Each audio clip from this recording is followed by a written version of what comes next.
Hi, I'm Thomas the Accidental DM, and today I want to introduce you to my favorite RPG that I have never played. I've read the book, I've watched several streams of this happening online, but I've never had the opportunity to find a group of players who are interested in playing this with me necessarily, because it is a game that I think does take a certain type of group in order to play it and to play it well. And I think that boils down to, this is a game about hope, but it's hope that you're trying to hold on to the absolute last minute, just trying to hold on to it, keep it in your grips. But eventually it will be extinguished, all hope is lost, and you will end up defeated. Now, kind of explaining how this all works, let's take a look quick at the copy at the very back of this. These things are true. The world is dark, and we are alive. 10 days ago, the world went dark. 5 days ago, they came. Keep moving, don't lose hope, and stay in the light. 10 Candles is a tragic horror tabletop storytelling game played by the light of 10 tea light candles. When only one candle remains, the game enters its final scene in which all of the characters will meet their end. So I think you can automatically kind of see why this game might not necessarily be everybody's cup of tea, but it's one that I think it has a very interesting, I think it has a very good game mechanic to it. It's very well themed to kind of get you into what's happening of this idea of role-playing this tragic horror, that we want to be able to survive, but we know ultimately in the end it's something that's not going to be able to happen. So let's just kind of take a look inside and see what comes with 10 Candles, a role-playing game of tragic horror written by Stephen Dewey. And as we just kind of jump right into it, stay in the light, stay in the light, stay in the light, stay in the light, stay in the light. That's, I think, kind of one of the key kind of characteristics of this game, that that's something we want to do, but that slowly, bit by bit, as it's kind of playing throughout, is going to kind of be taken away from the players. Now, looking quickly at the table of contents, it's relatively short. There is light, what you need to know, how you must prepare, what is to come, what are you made of, how are you formed. Here there is shadows, how it begins, that which stands against that which is true. And here there is darkness, how to end the world, how this all came to be, when you must watch. So we've got it kind of divided up into this first chapter then is kind of creating characters, which being a zero prep game is something that happens in the moment. It's actually a very kind of quick setup. It doesn't take a whole lot of time. I think the chapter itself goes into so much detail, but it's one of those things that I think can be explained in just a matter of a couple of minutes that people can kind of pick up on, and then they're able to kind of begin the game. Here there is Shadow. That's just kind of the general game mechanics. Again, there's not a whole lot of game mechanics to this, but it's wanting to kind of go into some detail with some nice examples of how that's kind of to happen out.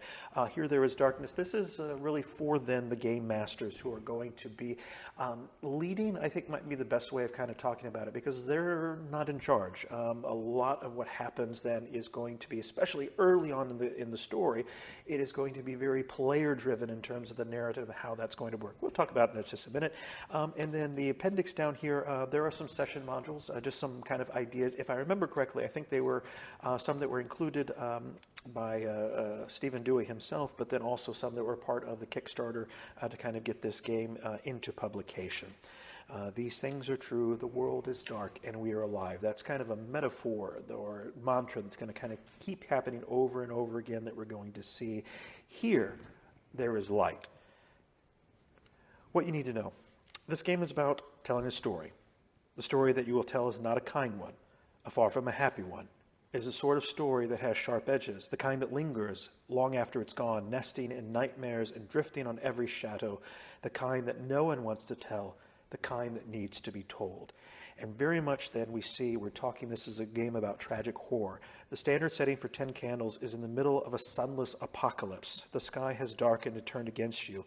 Satellites have gone quiet, leaving you without solar power, cell phones, internet, GPS, and many other luxuries the world has grown accustomed to. Power grids have failed on a global scale against the demand, and the world has been left in darkness. And now they have come. It is uncertain what they are, but they're out there in the dark, and they're coming for you. And I think the fact that he's using then kind of this term "they" in the description of the enemy, I think is kind of important, because they are the unknown. They're the ones that are outside. And I think that's one of the things, part of our kind of human experience. things that are other are things that often then kind of scare us. Now, once we get to know those other things, that changes the whole perspective that we have. But in this game, it really is about keeping the other at the distance and not really be able to see it, not being able to really come to a full confrontation against the thing that we're fearing the most. And I think that helps to kind of keep the tension of this particular game being set. Now, this is a game then, ultimately, I think as your kind of understanding, as I've kind of laid it out, you're not going to survive. And I think that's one thing that has to always kind of be put out at the front whenever you're running then a game of 10 candles, is this is not one that could be quote-unquote won. This is tragic horror. It is not survival horror. And so, and again, I think that's part of the reason why I sometimes have difficulty, I've had difficulty trying to find people to play with. Though you know your character will die, you must have hope that they will survive. Okay? And we have here a couple of different elements of it, kind of the different roles, which is kind of the player and the game master. An important piece of this is the time-based system, that it is based on these 10 candles. And I've seen, at least in the live plays I've seen of happening of this, they've often used then the little LED candles, which I understand the reason why they're doing that. It's mainly because of safety and enclosed environments and the amount of people that they have and all that. And so that's kind of the reason why they probably do it that way. But I think there is something out of this 10 candles of being actual real candles, with then that possibility not only of being timed, because they will eventually go out, but then there's also this piece about, well, there's the accidents that might happen. A sudden gust of wind might come in and you lose a candle. And I think that's a part then of what's happening with this particular game as well, that element of the unknown, that anything can happen at any moment, at any time, and taking away something that we were kind of counting on can also be lost, including then our ability to have that time. But the key element of this is, as it says down here, the cooperative storytelling game, that this is a game that's being told by the players. And whenever there's a conflict, a roll, the dice pool that happens in this particular game, it's not, I mean, it is about succeeding or not succeeding in the task that you're doing, but in the end, it's really then about who's going to be able to kind of narrate what happens next. Narration rights then is whoever, whether it's the GM or the player that's rolling that dice pool, whoever gets the most sixes are the ones that tell the story, have the narration rights, or be able to then talk about how this is happening and what's going on, what they see, what they do. Within limits, of course, because the GM is kind of coordinating everything that's happening. But it's up to the players then to see how they succeed, how well they succeed, what they find, not just in terms of provisions, but also in terms of, well, what's behind that door. And that's one of the things about the role of the GM in this particular system that's talked about, is the GM is the one that really just asks questions. When they say, well, I want to open up that door. Okay, well, what do you find? Roll the dice. And then that gives then the opportunity. Is that something that's going to succeed, or is that going to be something that fails in this conflict? And then they decide, what do they find in there? Now, how this comes into conflict resolution, it's a dice pool system in which you roll a handful of D6s, which is based upon the number of candles that are currently being lit. And so that's kind of why it's important. When a candle goes out, it's never relit again. You never gain that dice back, and it's just bit by bit, little by little, the resources that you have, everything that you count on, kind of slowly be taken away. The way I see it, the most important role, though, of the GM in this particular system is to kind of be the one that coordinates the players so that they can kind of work through the characters that they have, so that they do have then that moment in the spotlight of that kind of the final time, the final moment, the final hope, the final loss. And one of the big pieces of that, the necessary components of that, is in these moments that are supposed to be created in part of character creation. Every moment details an event that will happen over the course of your game session. So the thing, based upon who you are as a character, what do you want to see happen? And there's some examples then that are given a little bit later on, but we can just jump to one right away. So examples of moments. I will find hope. So it's that ability to kind of hold on to that last little bit of your humanity, the last bit of you that's left. I will find hope in a moment of prayer at a quiet church.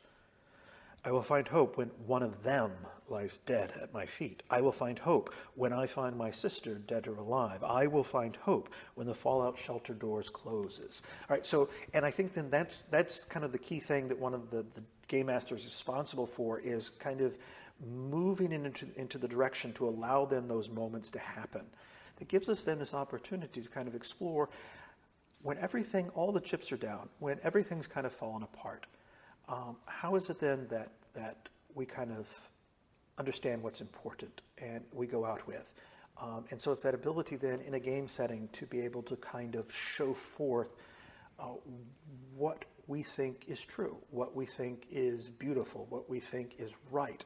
Or is it then showing then the worst of humanity, the selfishness, and all those elements, you know? And it's just a way to kind of delve into that kind of psychological piece that we all have. And there's a lot of other bits and pieces to this. And as I'm kind of going through, I'm kind of remembering constantly different pieces that I should probably say something a little bit more about. But then I think it kind of misses the point of what it is I'm wanting to kind of convey it right now is this game, and it does have some kind of different mechanics in how to play, but it's mechanics then that are meant to have us then look at who we are, who we understand humanity to be, and when all is lost, we're trying to hold on to that hope one last moment, one bit at a time. How is it then that we are going to have it end? It's going to end, but how are we going to have it end? And so it's just kind of a brief introduction, very brief introduction to Tin Candles. It's not necessarily one of those feel-good games, but it is a game that I think that is worth taking a look at. And I do hope I keep them constantly kind of looking to someday be able to find the right group in order to play this particular game. But anyway, like I said, this is just kind of an introduction. Just want to kind of show you one of my favorite games, like I said, that I have never been able to play yet. But hopefully I'll be able to find a group sometime soon to do that. That's Tin Candles, a role-playing game of tragic horror by Stephen Dewey. Thank you very much for watching. If you have any questions or want me to go into a little bit more detail later on about something, perhaps I'll be able to answer those questions. So put your comments down in the description below, or your questions down in the comment section down below. If you enjoyed what you've seen, please consider liking, comment, sharing, subscribing, all that good stuff. And I'm Thomas, the Accidental DM. Thanks for watching.